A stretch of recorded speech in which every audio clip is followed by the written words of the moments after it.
The Federation of Kenyan Employers survey conducted in the month of August 2020 sought to assess the business environment before the Covid-19 pandemic, the current impact of the pandemic, and the areas of support required to recover and prosper after the pandemic.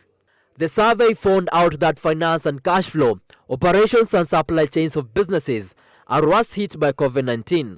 According to the report, 84% of enterprises reported that the effect of Covid-19 on their cash flow was adverse.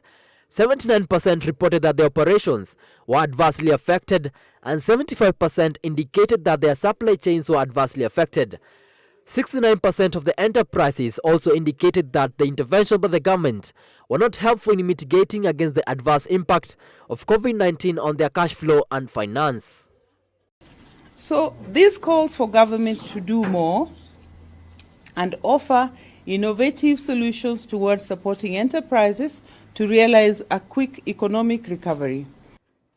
The report also highlighted that Covid-19 wiped out 8.3% of employment in the formal private sector between March and July 2020. According to the Economic Survey of 2020 by the Kenya National Bureau of Statistics, the formal private sector wage employment in 2019 stood at 2.06 million and grew by 2.3%. This means that Covid-19 has wiped out 80% of all jobs created in the modern private sector since 2015.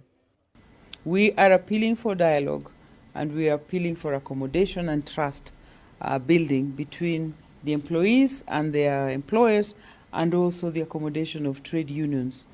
The efforts by the government to ease the effects of the pandemic on businesses has been acknowledged as useful and adequate, but some of the efforts like tax exemptions and reduced cost of online transactions were noted as not being adequate, and this need to be looked into further.